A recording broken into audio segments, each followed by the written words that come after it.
तू मारेगा मुझे? तुम सब यहाँ मुझे मारने इकट्ठे हुए हो? अरे तुम्हारा खुद का कोई ईमान धर्म नहीं है, तुम मारोगे मुझे? और एक बात बता, पिछले साल तो कोई और आया था मारने मुझे, इस बार वो नहीं आया? वो लाल सालो वादा पूरा कोनी करिया सब तो हम की मां है उसा। तुम सब अंदर से एक जैसे के जैसे हो। ठीक भीड़ इकट्ठी हुई है मुझे मारने के लिए आज। मैं माता सीता को लेकर गया था, इसीलिए मारने के लिए इकट्ठे हुए ना तुम सब आज। हाँ, मैं मानता हूं मेरी गलती, लेकिन माता सीता को किसी कारागार में नहीं, सबसे उत्तम वाटिका थी उसमें रखा था मैंने। और हाथ लगाना तो दूर, गलत नजर से देखा तक नहीं था मैंने माता सीता को। और तुम्हारे यहाँ छोटी छोटी बच्चियों को दरिंदे उठाकर लेकर चले जाते हैं, उनके साथ रेप करते हैं।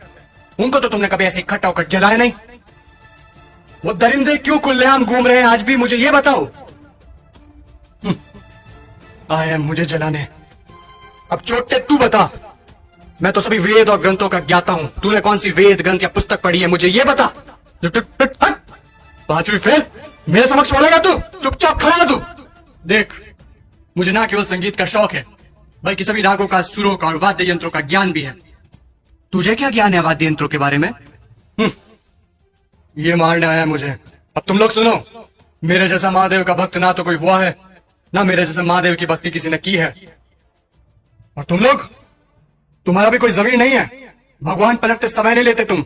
काम हुआ तो ठीक, तो चलो महादेव के, पास हुए तो चलो महादेव के, नहीं हुए तो चलो इस बार बालाजी के चलते हैं। क्या हुआ?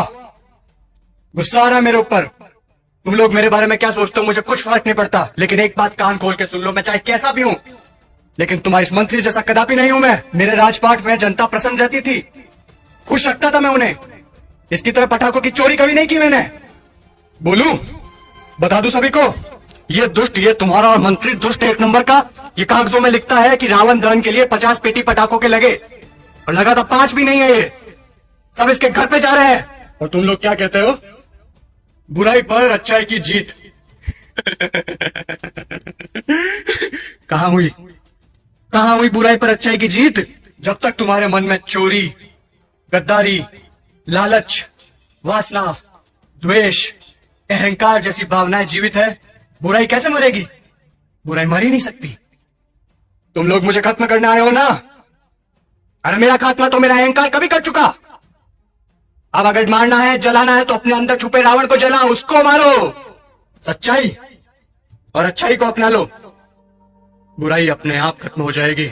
और अगर तुम मुझे जलाने के उद्देश्य से आए हो, तो मैं तुम्हें बता दूं कि सिर्फ छोटे बच्चे ही आज की तारीख में मुझे जला सकते हैं, क्योंकि उनके अंदर चोरी, गद्दारी, लालच, घृणा, वासना, द्वेष, अहंकार जैसी भावनाएं नहीं है।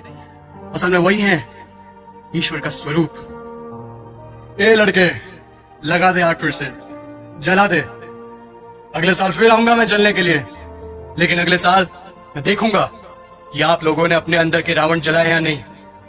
खुश हैं अभी आप सब? एक बार फिर से आपका रावण जल रहा है।